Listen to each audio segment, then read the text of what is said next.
tous, soyez les bienvenus dans la grande question, c'est déjà la 4e édition. Alors notre thème du jour, sport, enjeu de santé physique, j'allais presque dire de santé publique aussi. Alors ça paraît un peu bateau, j'allais dire, on va enfoncer des portes ouvertes, me disais-je en préparant cette émission, parce qu'en fait, évidemment c'est un enjeu de santé physique, le sport, ça nous semble évident, mais il y a un petit chiffre qui nous interpelle tous, c'est 134. Qu'est-ce que c'est que ce chiffre 134 ? Eh bien c'est 134 millions d'euros. On a ainsi raboté le budget des sports en France après les Jeux Olympiques, alors qu'on parle d'héritage. On a raboté de 134. Alors on ne va pas faire de la démagogie, du populisme, mais c'est quand même un peu troublant. Donc ça vaut peut-être le coup de se poser vraiment la question de ces enjeux du sport, enjeux de santé physique, de santé publique, et d'essayer de comprendre pourquoi c'est chaque fois l'associatif qui est obligé de prendre le relais, ce sont les bénévoles, etc. Et pourquoi l'État ne donne pas un signe fort, même s'il faut faire des économies un peu partout, on est d'accord, ne donne pas un signe fort en augmentant ce budget, surtout après avoir clamé que ces Jeux Olympiques de Paris, Olympiques et Paralympiques de Paris en 2024 devaient être vraiment le moment fondateur de la grande nation sportive que nous ne sommes pas tout à fait. Alors pour évoquer ce sujet, ce grand sujet, un casting XXL ce soir, avec 6 personnes autour de moi et une 7e qui sera tout à l'heure en visio. Alors avec moi le docteur Maxime Tréhoux du CHU de Caen.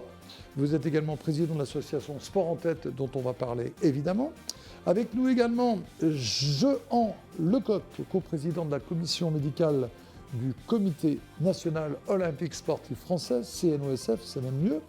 Nous avons Stéphanie Motton, docteur Stéphanie Motton, vous êtes présidente de l'association Rubiz, et on parlera longuement de cette relation justement sport et maladie, sport et prévention, mais sport évidemment après ou pendant la maladie. Avec nous également le docteur Chapuis, habitué de cette émission, j'allais dire, médecin fédéral de la Fédération française de tir, je ne dis pas de bêtises, et puis une pratiquante quand même, une ancienne joueuse du Stade Toulousain en rugby, Léa Laroche, qui est avec nous et qui est bien placée, j'allais dire malheureusement, mais heureusement, parce que la vie est devant nous, pour évoquer la maladie et l'impact du sport dans une guérison et dans l'après. Et je termine avec Olivier Cuvillier, médecin généraliste, chef qui est membre du comité scientifique du groupe Vidal. On parlera tout à l'heure de l'implication de Vidal dans l'information par rapport au sport et à la maladie notamment. Alors baisse de 134 millions d'euros, je le disais, pour le budget du sport, alors que paradoxalement, le nombre de licenciés a explosé dans de nombreuses disciplines, à la fois disciplines olympiques et paralympiques. Mais avec cette baisse, ce sera sans doute compliqué pour les clubs, les associations, de suivre cet engouement. Jehan Lecoq, vous représentez le comité olympique. C'était quoi ? C'était un coup dans l'estomac quand vous avez lu ce chiffre, quand vous avez appris cette baisse du budget, vous l'aviez vu venir ? Pas du tout, non, effectivement, c'était un coup de poing dans l'estomac, et ça a été effectivement assez mal vécu au CNOSF, absolument, après un tel engouement des Jeux olympiques, mais aussi des Jeux paralympiques et aussi du Club France qui a eu un succès absolument phénoménal. Tout le monde parlait de la grande cause nationale, le sport, on parlait du sport santé, le président de la République, etc. Enfin, l'héritage des Jeux olympiques, et effectivement, tout laissait à penser qu'il y aurait les moyens. On rêvait même à l'époque qu'il y ait un ministère pour le handicap, et ils l'ont même oublié. Voilà. Alors, effectivement, énormément de fédérations ont eu un nombre extrêmement important de demandes de nouvelles licences. Plusieurs présidents de fédérations me l'ont évoqué, ça se comptait par dizaines de milliers, et ils n'ont pas pu les absorber par manque de moyens. Déjà qu'avant, il manquait déjà de moyens, point de vue équipement, manque d'éducateurs, de matériel, les piscines, etc. Enfin, tout cela. Eh bien, on espérait justement que cet argent allait permettre de rectifier un peu le tir. Et surtout que dans le même temps, les entreprises, puisque les privés sont aussi des gros partenaires des associations, on le voit dans tous les championnats, quels qu'ils soient, aujourd'hui, je ne vais rien vous apprendre en vous disant que les entreprises ont des difficultés et que cette manne est moins importante également, donc ça baisse des deux côtés, dans le public et dans le privé. Voilà, et notamment les collectivités locales, puisqu'en fait, bien sûr, le ministère aura moins d'argent, mais les collectivités qui sont le moteur pour financer les gros équipements a beaucoup moins d'argent, donc c'est un vrai problème. Bon, on n'a pas parlé, mais le parasport, il y a eu un engouement absolument extraordinaire.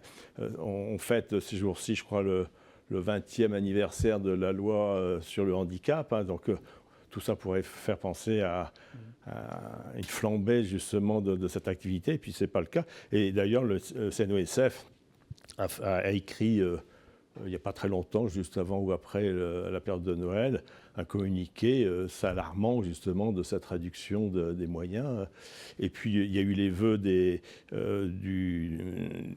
président du CNOSF et également du comité paralympique en présence de la ministre, où elle s'est fait un petit peu... Enfin, elle est très favorable, bien entendu, puisqu'elle était responsable... Oui, généralement, un ministre, il n'y est pas pour grand-chose. Non, puis elle était responsable de l'héritage des Jeux. Bien donc sûr. elle s'est fait quand même assez nettement allumée, notamment par Madame Le Fur, par le manque de moyens. Alors, pourtant, moi, je suis depuis quelques années dans le sport, on ne va pas les compter, mais c'est vrai qu'on disait toujours qu'on était un pays de champions, mais pas vraiment un pays de sportifs, de sport. Pourtant, quand on regarde une étude Ipsos qui avait été faite avec la Fédération française d'éducation physique et de gymnastique, on va la découvrir ensemble, avait dévoilé que 2 Français sur 3, donc 68%, pratiquent une activité sportive. Et ça, c'est en nette progression. Le temps consacré au sport est passé de 1,9 heures à 4 heures entre 2012 et 2024 pour les Français comme vous et moi. Et le sport est associé à 85% à la santé. Quand on parle de sport, donc on parle d'activité sportive, plus de compétition. Donc quand on lit ça, on se dit finalement, les Français sont en train de changer, il faudrait peut-être leur donner les moyens de pratiquer. Docteur Chapuis, je rappelle que vous êtes le médecin fédéral de la Fédération française de tir. On va rappeler quand même que Camille Jedrzejewski, j'arrive jamais bien, est devenue vice-championne olympique à Paris. Puis vous avez 2 athlètes paralympiques, Tanguy de la Forêt et Tanguy avec Jean-Louis Michaud, qui ont été médaillés d'or aux Jeux Olympiques. Alors, vous êtes professeur de santé publique également à côté de la Fédération. Est-ce que ces bienfaits du sport, quitte à enfoncer un peu des portes ouvertes, sont ancrés dans l'esprit des gens et dans l'esprit des politiques? Auparavant, on regardait les sports un peu de haut. Est-ce qu'aujourd'hui, on a compris qu'en termes de prévention, qu'en termes de morale des Français, d'absentéisme dans les entreprises, le sport a des vertus? Alors là, il faudrait demander aux politiques de répondre à votre question. Les médecins le savent. Les pratiquants sont, je pense, conscients. Il faut reconnaître que sur la prise en charge des maladies chroniques, par exemple, le bienfait est indiscutable. Et que ce soit les maladies physiques ou les maladies mentales, d'ailleurs. Le sport est bénéfique à la fois pour le maintien de l'état physique, mais aussi le maintien de l'état mental. Et il y a une très belle expertise collective de l'INSERM. Elle date de quelques années, elle remonte à 2009. Mais quand on regarde ce qui est publié, c'est indiscutable. Toutes les études montrent que le sport est bénéfique à la santé. Maintenant, il faudrait peut-être distinguer le type de pratique sportive, on y reviendra peut-être. Évidemment. Et puis, il faut peut-être aussi s'interroger sur la différence entre l'activité physique et le sport. Mais pour avoir... En tout cas, interrogeons les politiques sur pourquoi seraient-ils éventuellement convaincus et ne mettraient-ils pas les moyens en regard. Il faudrait là aussi leur poser la question. Alors, docteur Tréhoux, vous êtes président de l'association Sport en Tête. Donc là, on rentre dans le concret. C'est un service sport et santé de l'EPSM de Caen, hôpital psychiatrique. Donc, est-ce que vous pouvez nous parler, assez concrètement d'ailleurs, d'abord du but de votre association et des résultats, on parlera des maladies chroniques, mais des résultats que vous voyez au quotidien? Merci pour cette question. Alors, petite précision, l'association Sport en Tête, c'est une association nationale dont le siège social est dans un établissement psychiatrique à Caen, à l'EPSM.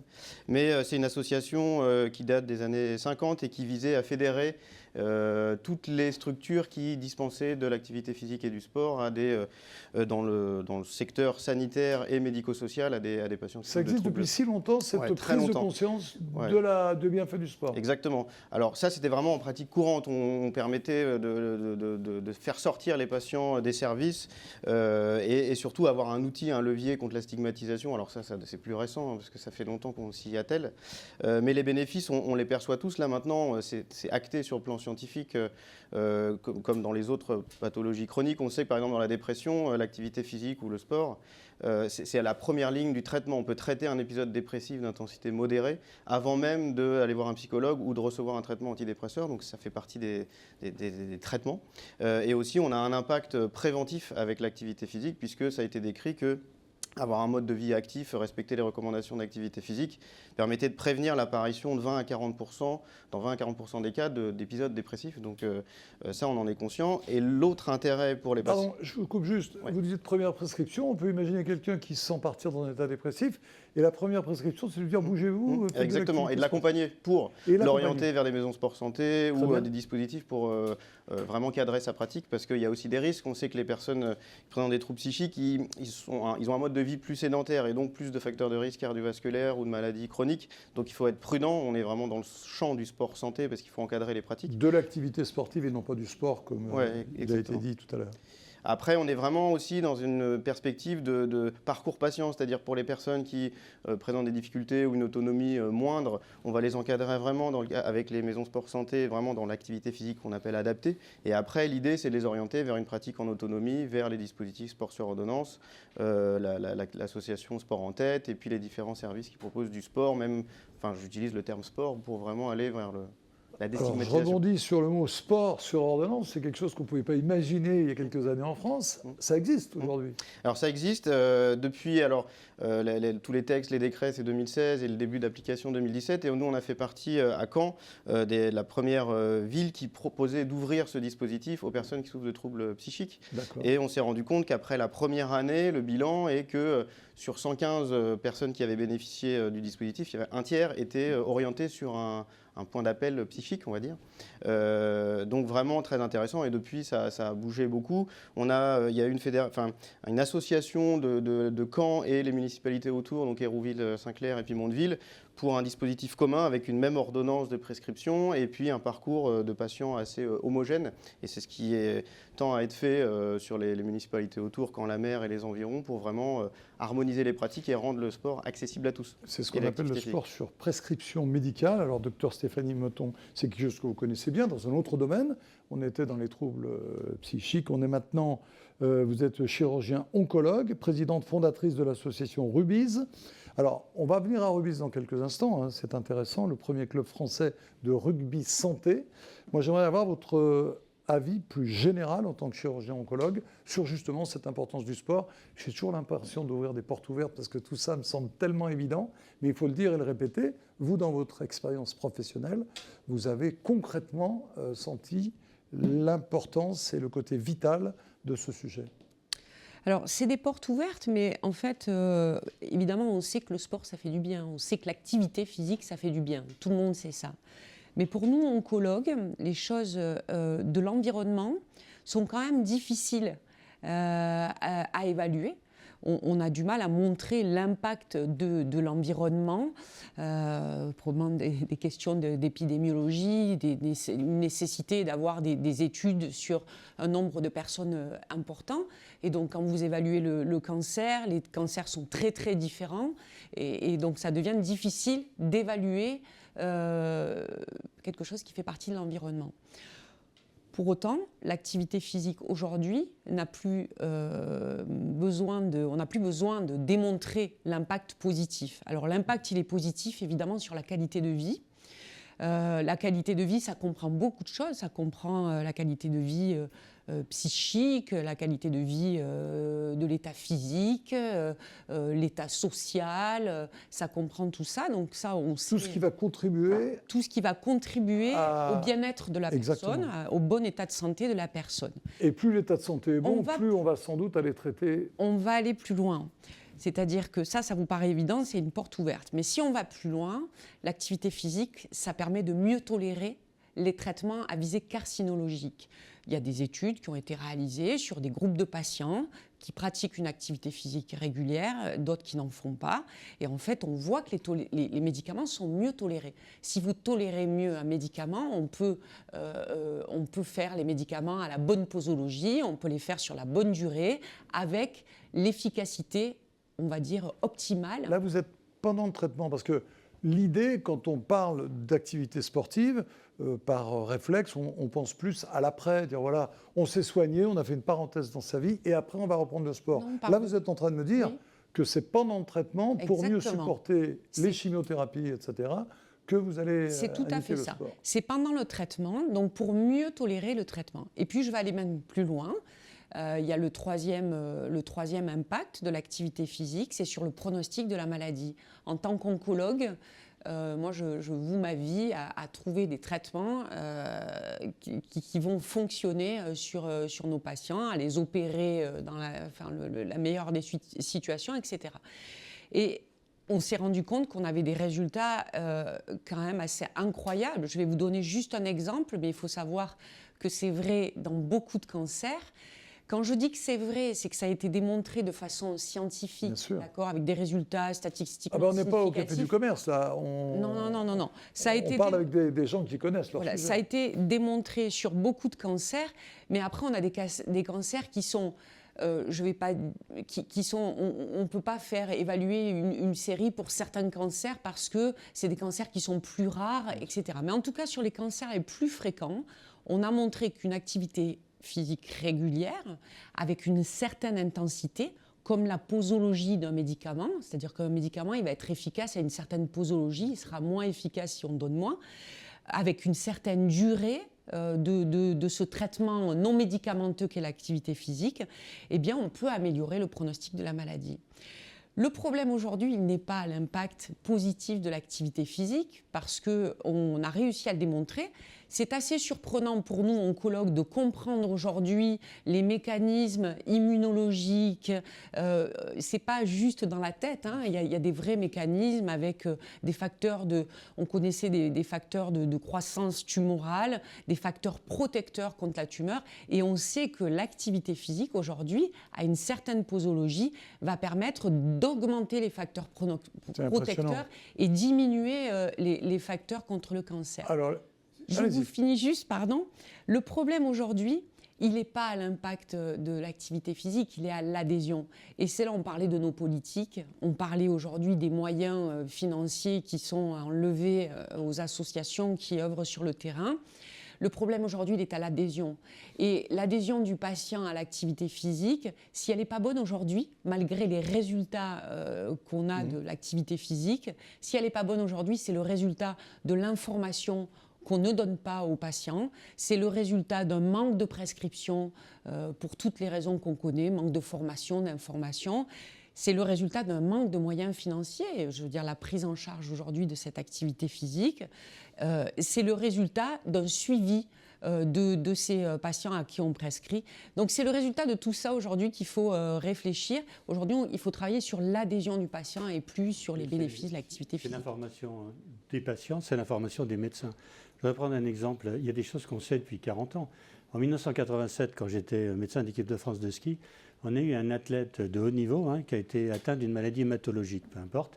Il a fallu qu'il se batte contre ses soignants, contre ses thérapeutes, pour aller tous les jours au gymnase de l'hôpital Lyon-Sud, je vous donne l'hôpital, et s'imposer, disaient les médecins, des séances d'entraînement pour maintenir son état. Je vous donne le résultat, il a non seulement guéri, il était dans un excellent état de santé, mais en plus il a gagné cette année-là le challenge des moniteurs.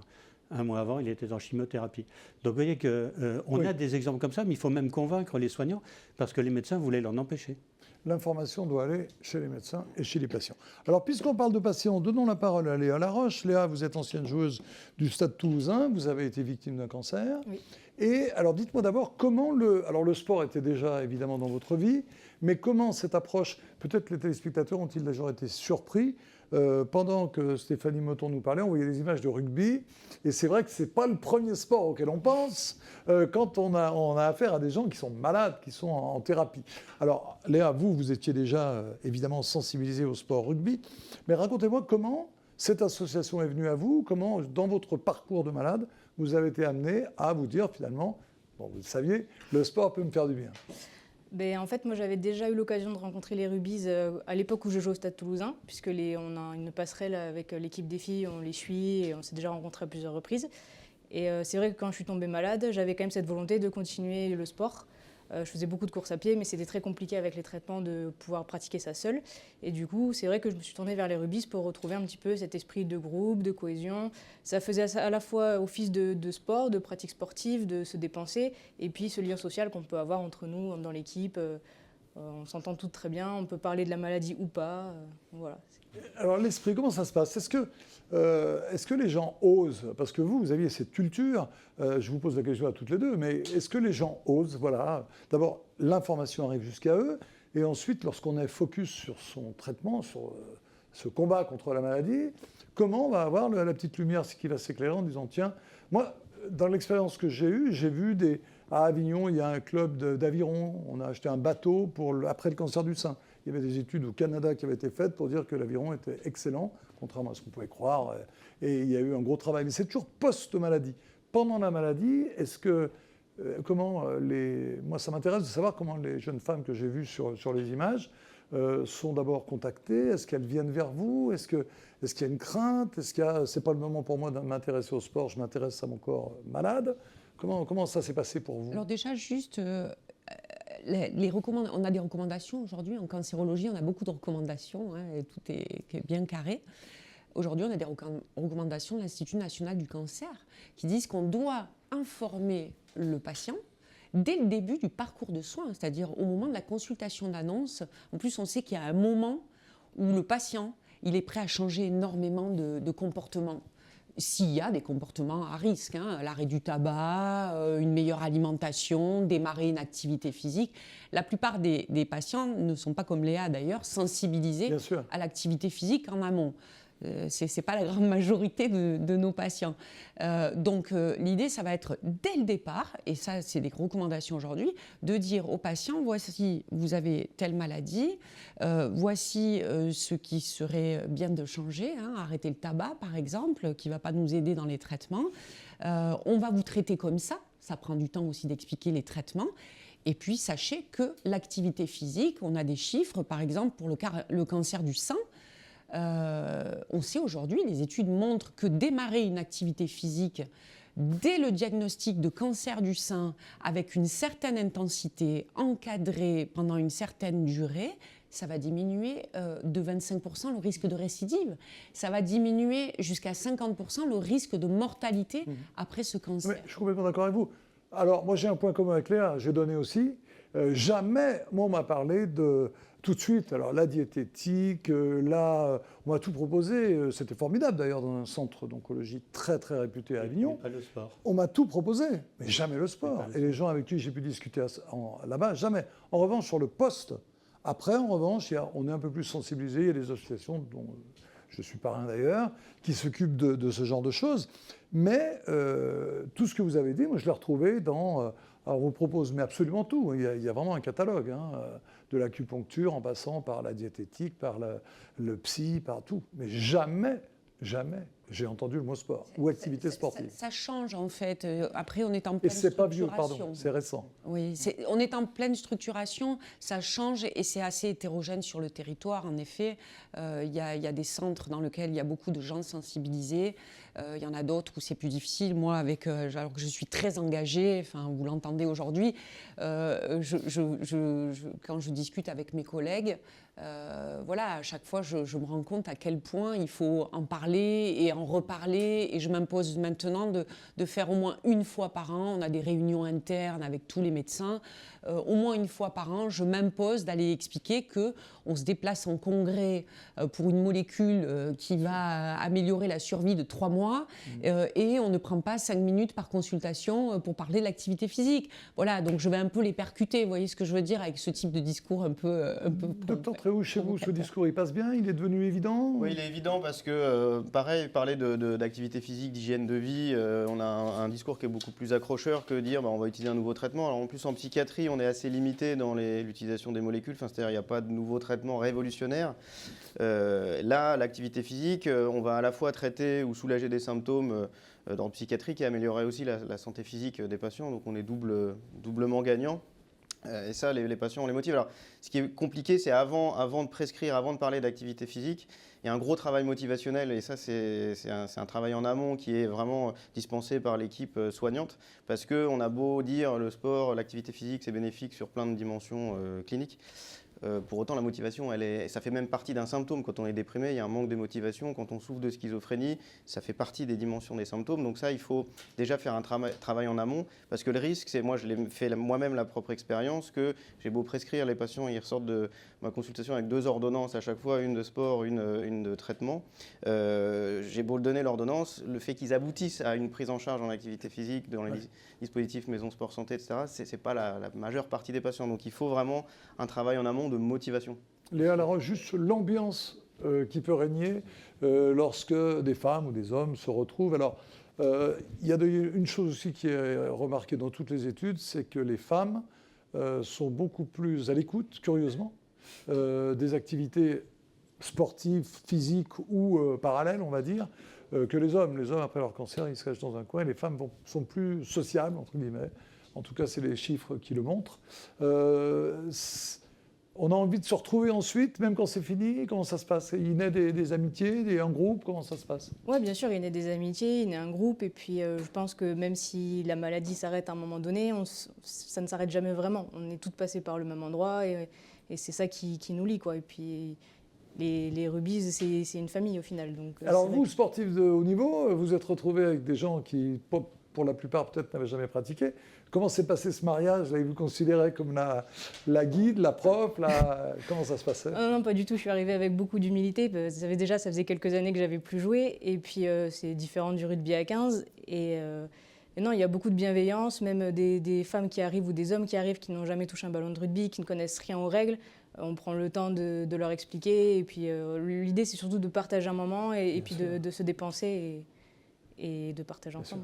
Juste en 2 mots, ça paraît paradoxal, cette activité-là, parce que c'est une activité quand même. Alors évidemment, je ne pense pas qu'on se met des gros tampons comme on a pu en voir avec l'équipe de France de rugby.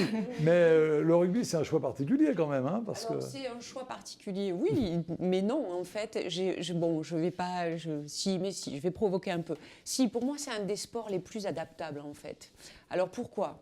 Il est collectif, mais après tout, il faut pouvoir proposer un tas de choses parce qu'il y a des gens qui n'ont surtout pas envie de se retrouver avec d'autres patients. Rien que l'idée de savoir qu'il y a d'autres patients qui ont eu un cancer, ça ne les intéresse pas. Mais l'idée du collectif, quand même, c'est assez intéressant, même si on ne parle pas de la maladie sur le terrain. Le rugby, ce qui est très intéressant, c'est la passe en arrière. Moi, c'est ce qui m'a frappée. Cette passe en arrière, elle permet à des personnes qui ne sont pas en mesure de courir. Je l'ai essayé en marchant, en fait, la première fois à Marcoussis. Je l'ai essayé en marchant, on l'a essayé en marchant. Vous êtes toujours en situation de jeu. Finalement, c'est celui qui est porteur du ballon, responsable de ce ballon, comme dans le rugby, à 15, qui va devoir s'assurer de ses coéquipiers, de son équipe. Est-ce qu'elle avance aussi vite que moi? Est-ce qu'il avance aussi vite que moi? Ou est-ce qu'il faut que je ralentisse? Le but, en fait, comme au rugby à 15, c'est d'amener le ballon derrière la ligne, tous ensemble. Voilà. Et c'est ce qui est intéressant dans le rugby. Après, il y a la coordination du haut et du bas. On joue avec les mains, on joue avec les pieds. Donc ça, c'est hyper intéressant aussi. Et puis après, je vais vous dire autre chose, mais ça, je l'ai remarqué avec le temps. Ça ne m'est pas apparu tout de suite. Quand on joue au rugby, même si c'est un rugby sans plaquage, sans mêlée, quand on joue au rugby, on est un peu un combattant. Et on a forcément... au moins pendant l'heure où on joue, on surpasse forcément cet état de maladie où on subit les traitements, où on subit les annonces. Là, voilà, on est dans l'engagement, le port du ballon, l'équipe. Si vous avez joué à Marcoussis avec Antoine Dupont en amont et Ntamak en aval, c'est un peu plus facile quand même. Parlons du Vidal. Avec Olivier Cuvillier, médecin généraliste, membre du comité scientifique du groupe Vidal. Le mot Vidal m'est venu parce que c'est une sorte, j'allais dire, de préconisation. Si on va dans le Vidal, qui donc a traité, maintenant on connaît le Vidal autrement, pour des plus scientifiques, même si ça l'est aussi. Par exemple, est-ce que le Vidal préconise le rugby? Quand? Comment? On peut peut-être voir des extraits d'ailleurs de vos publications. Parlez-moi d'abord de l'esprit. Pourquoi le Vidal? Pourquoi avoir inséré, et je trouve ça formidable, moi, le sport et l'activité physique dans le fameux Vidal ou dans un petit frère du Vidal? Oui, alors ce que fait Vidal, évidemment, c'est présenter les médicaments. Et en fait, le sport santé, l'activité physique adaptée est un médicament à part entière. donc avec des bénéfices attendus, mais des risques également.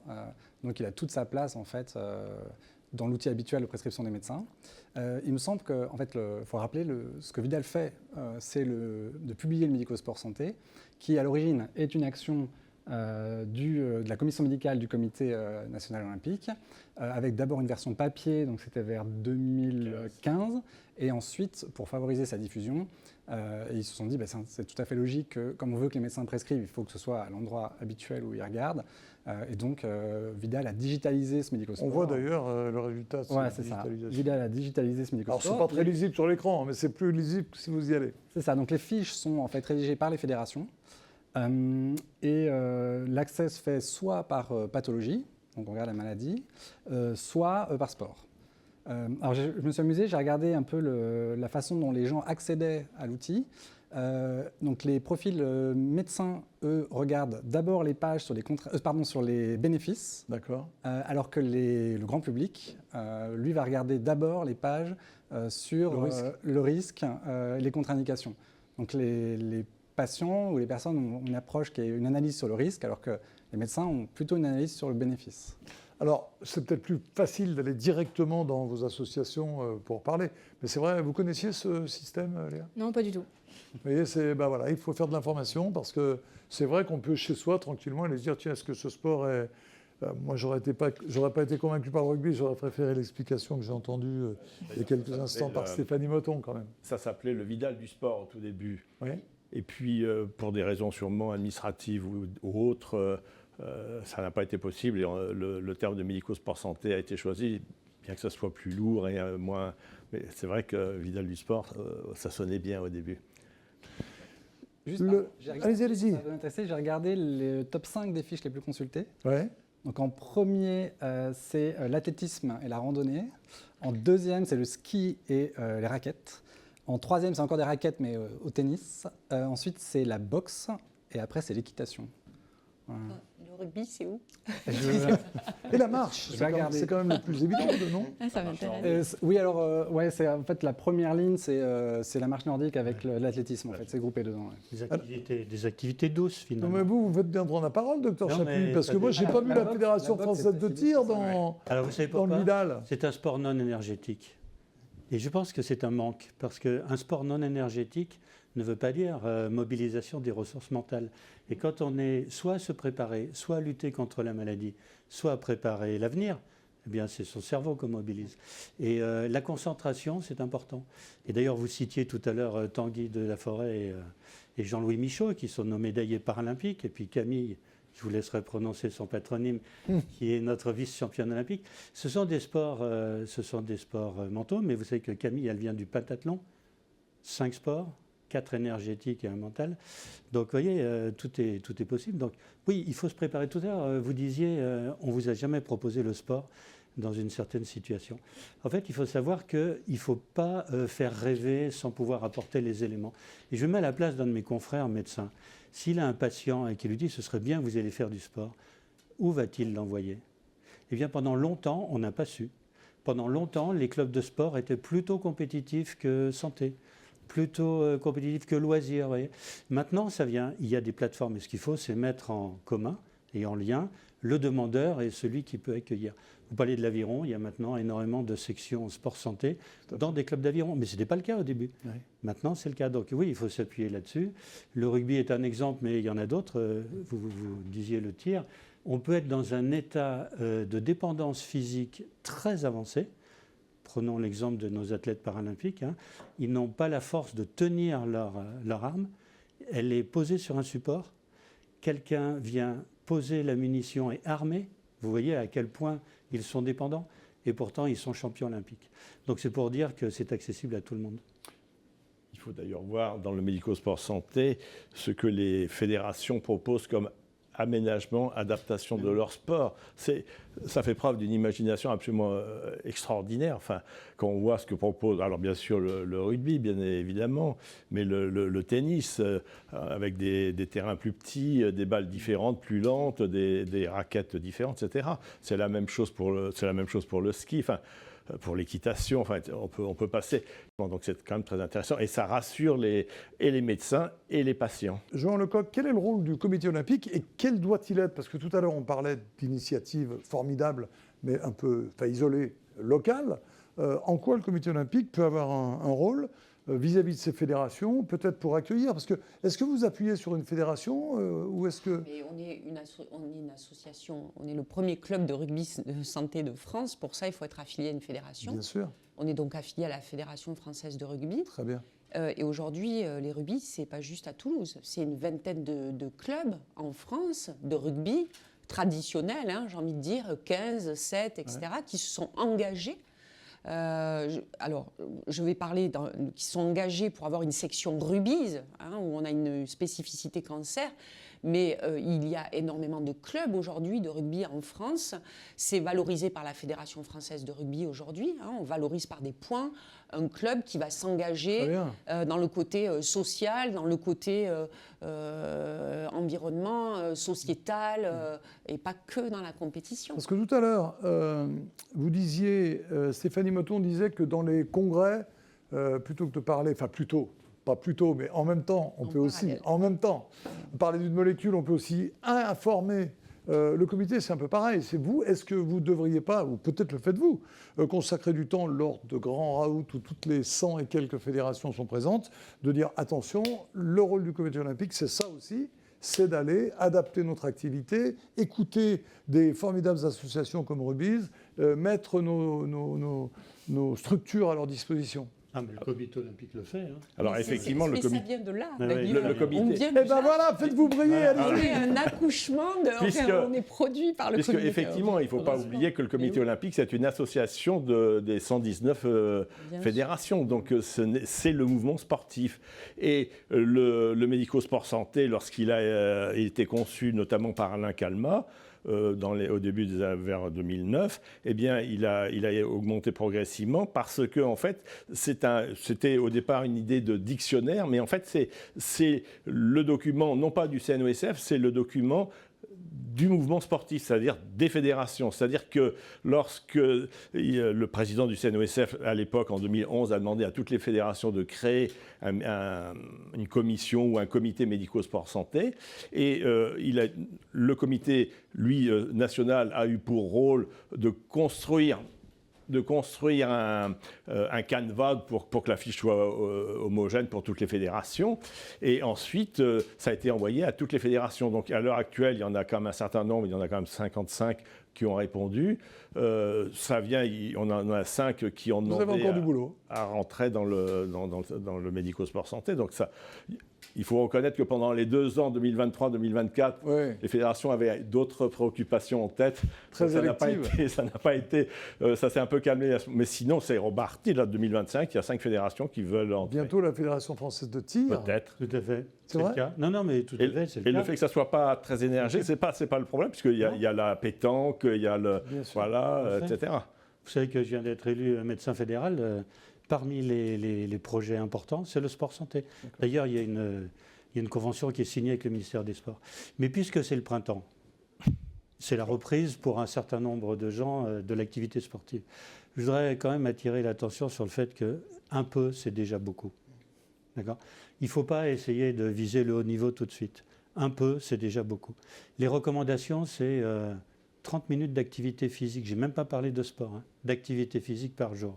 Si on ne peut pas, on en fait 20 minutes un peu plus intenses 3 fois par semaine, c'est très bien.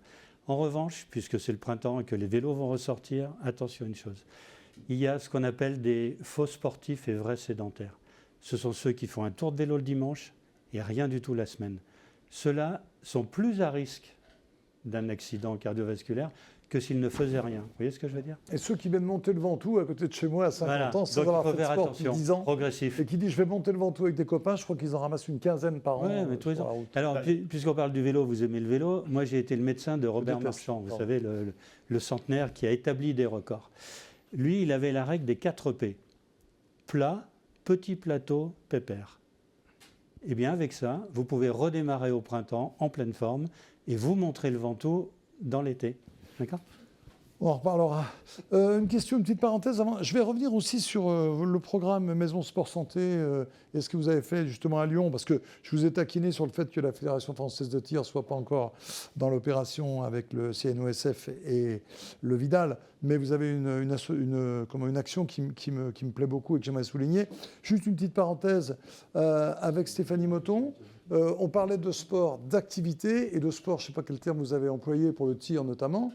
Le sport, c'est pas... Sport santé. Ah oui. Non, pour la différence entre les sports d'activité... Énergétique et mentaux. Énergétique et mentaux.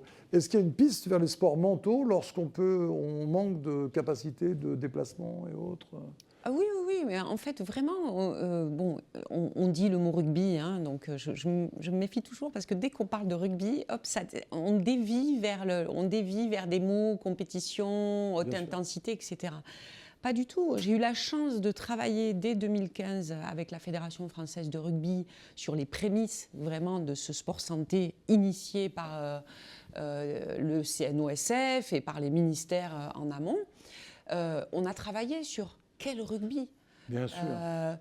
Évidemment que le rugby à 15, c'était pas possible. Évidemment que le rugby à 7, c'était pas possible. Puis il y avait ce rugby à 5 qui était une nouvelle pratique qui était imaginée au départ, pas forcément pour le sport santé, mais par exemple pour le sport en entreprise, le rugby en entreprise, le rugby qui était pourvoyeur quand même de blessés au sein de l'entreprise. Les patrons en avaient un peu ras-le-bol.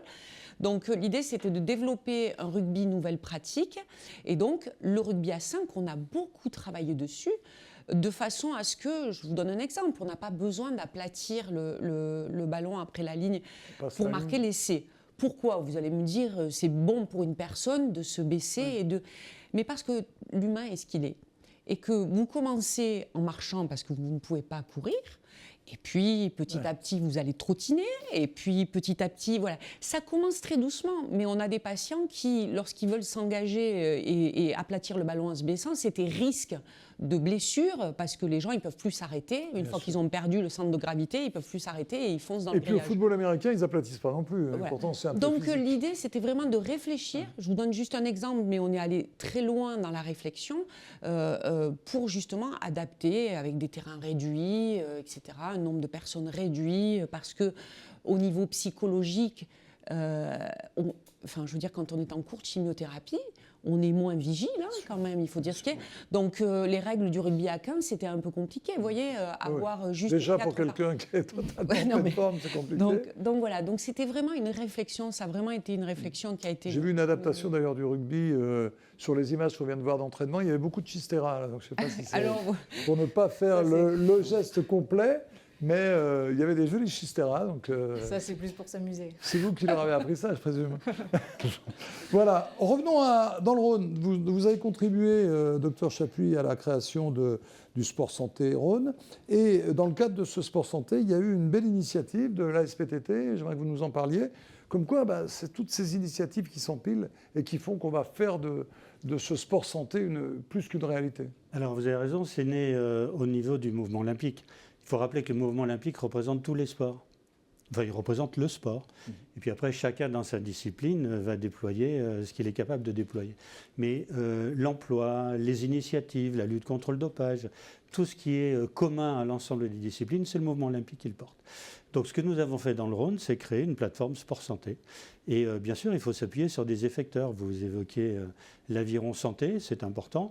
Mais toutes les disciplines sont maintenant capables de créer des groupes homogènes dédiés à l'accueil des personnes en situation soit de handicap, soit de maladie, soit de reprise progressive, soit d'entretien physique. Et ça, il faut être capable de l'accompagner.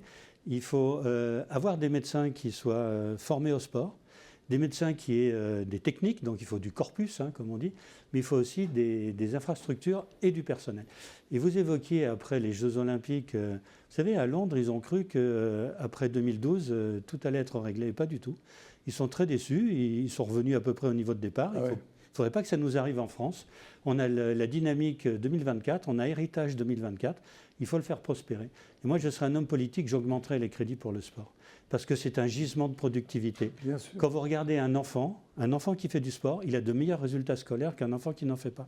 Un adulte qui est dans le monde professionnel, quand il fait du sport, il a un meilleur salaire que celui qui n'en fait pas. Et il a moins d'absentéisme. Ça devrait être une motivation parce que derrière, il a pris confiance en lui, il a de l'énergie, il la met à disposition de son entreprise.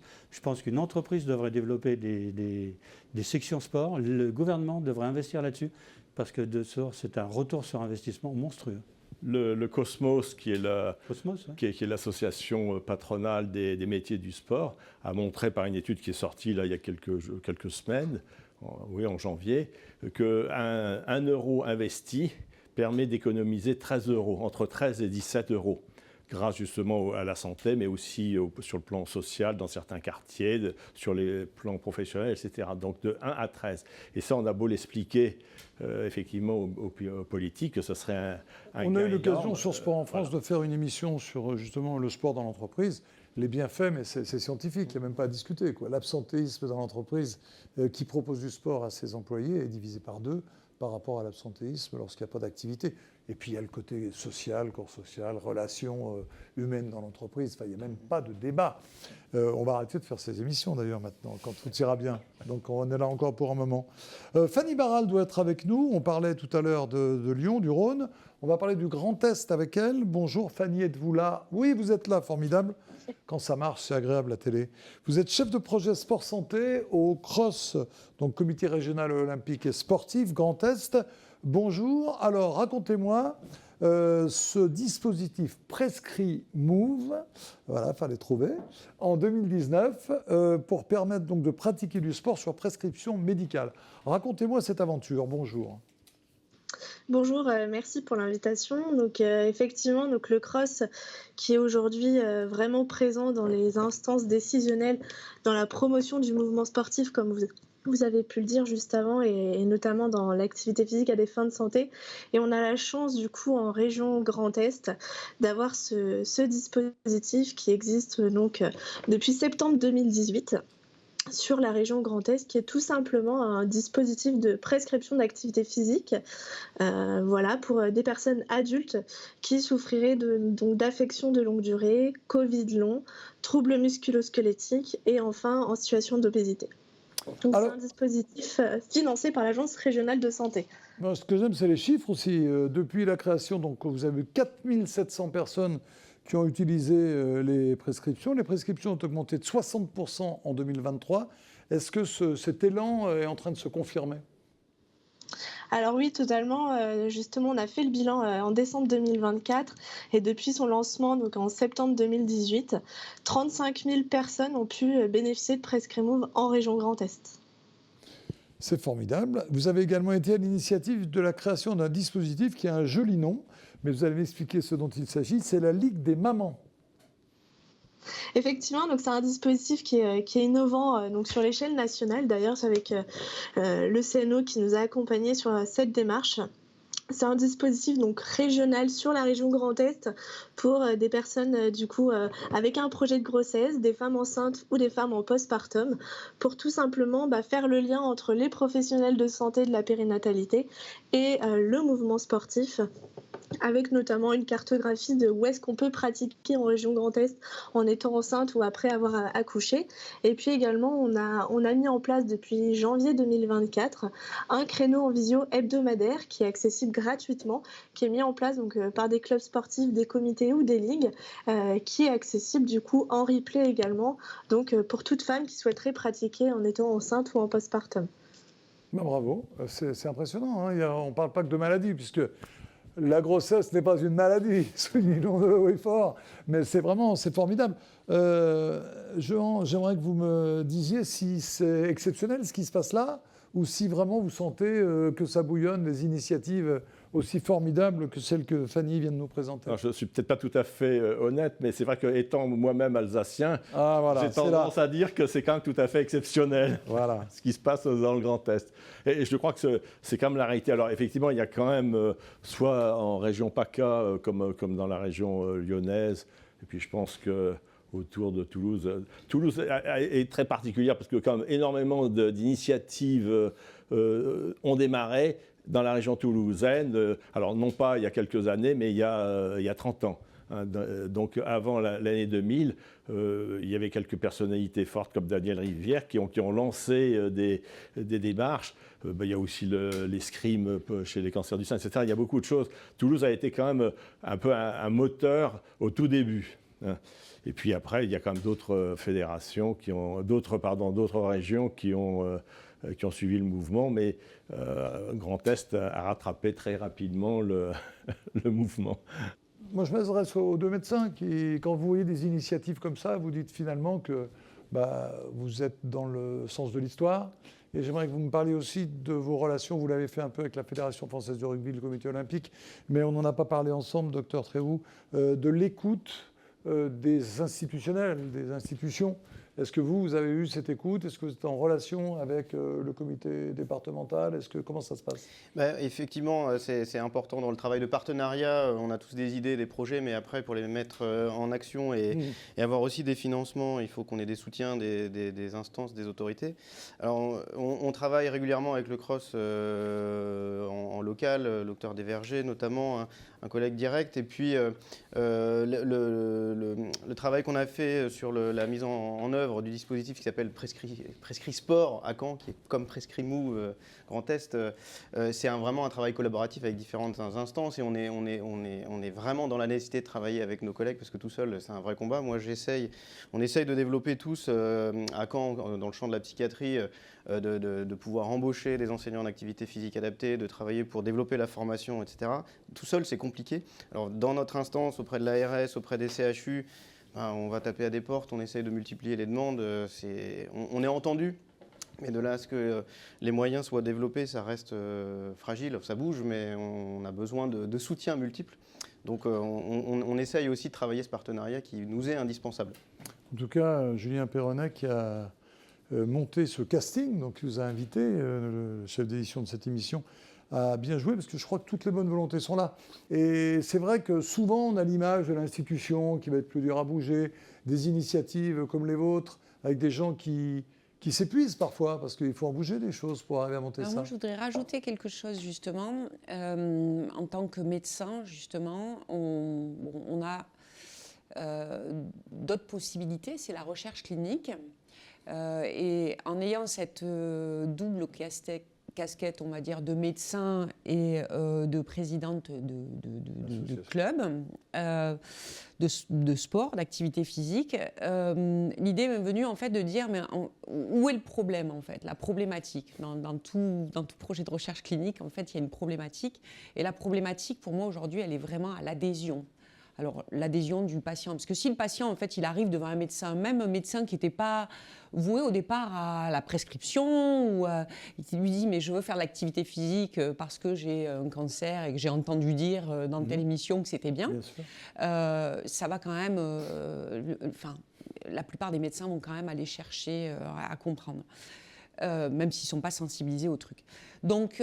je me suis dit qu'un projet de recherche clinique, ça pouvait nous permettre, en fait, non seulement de sensibiliser d'autres médecins, que ça pouvait nous permettre d'aller chercher un financement pour mettre les choses en place dans plusieurs structures de soins. Et du coup, comme ça, on a monté un essai de recherche clinique qui évalue l'adhésion des patients dans la pratique de l'activité physique. Comment ça se fait, ça? Dès lors qu'on va lui proposer, dès le début du parcours de soins, d'intégrer l'activité physique comme un traitement à part entière.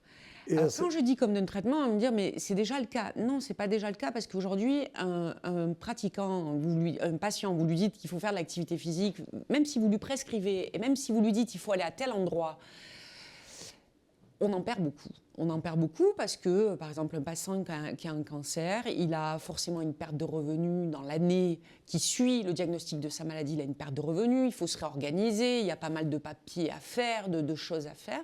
Et donc, le fait, par exemple, de lui mettre à disposition, en France, on finance le transport des patients pour aller faire une radiothérapie. Lui financer son transport pour aller faire une activité physique, c'est miser sur...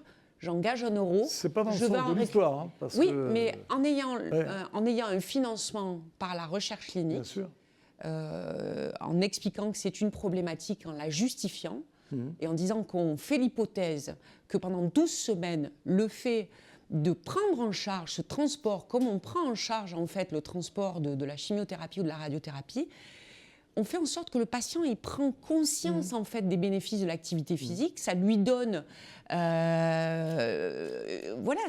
lui donne d'emblée l'envie de continuer. Et donc on fait le pari qu'on va avoir une meilleure adhésion à plus long terme. Vous êtes convaincante. Un exemple que j'aimerais donner à Saint-Nectaire dans le Puy-de-Dôme, la création d'un pôle santé unique en milieu rural, en collaboration entre l'ASM, donc l'association sportive montferrandaise, Omnisport et la commune, financée par l'État et les acteurs privés pour 6,3 millions d'euros. Il manque encore la moitié d'ailleurs, les dons sont toujours les bienvenus. Résultat, ce pôle, dont l'ouverture est prévue en 2026, doit permettre de réduire justement, alors on va employer les mots, les ALD et leur impact grâce à l'APA.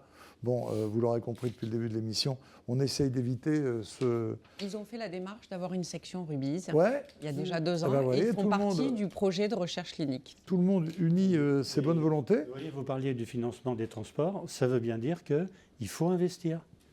C'est de l'argent qu'on met maintenant pour obtenir des résultats demain. C'est difficile à expliquer à des politiques, ça. Très difficile, surtout qu'actuellement on est plus vers la baisse de ces remboursements de transport, ce qui suscite... Oui, alors là, on va avoir le résultat inverse. Ouais, exactement. Parce que si on investit... Il y a qu'il nous manque quelqu'un dans le casting, Non, mais c'est si un politique. Oui, mais alors là, oulala. C'était prévu, c'était si prévu. on n'investit pas dans l'activité Un physique politique, adaptée, alors je vais tout vous dire. On aura de résultats inverses demain. Le ministère des Sports devait être représenté ici.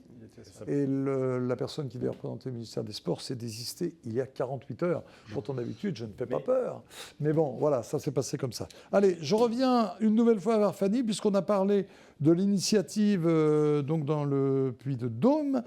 J'aimerais maintenant parler avec vous de votre région, donc, qui a lancé un grand plan de santé. Alors, un plan 2024-2028 à propos de l'activité physique. Je présume que le CROSS, Comité régional olympique et sportif, a été associé. Fanny, vous êtes toujours là? Oui, je suis toujours là. Alors, racontez-moi ce plan 2024-2028. Alors effectivement, donc c'est la 2e édition du plan régional activité physique à des fins de santé qui a été signé donc en mars dernier au sein d'une maison sport santé donc en Moselle à Talange, dont le CROSS donc a été co-signataire avec différentes institutions telles que l'Agence régionale de santé, la DRAGES, le régime local, l'assurance maladie, la DRETS et la conférence régionale du sport. Et tout simplement, il permet de faire un diagnostic sur la région Grand Est, sur les priorités en activité physique, afin de créer un environnement favorable à la pratique sportive donc, et de santé pour tous les habitants du Grand Est, quel que soit leur âge et leurs conditions physiques. Eh bien, bravo, c'est le mot de la fin, ou presque. Merci pour tout ça. Moi, j'aimerais vous remercier, vous, d'être venu, contrairement à d'autres, et puis de vous dire que moi, ça me rend assez optimiste de voir...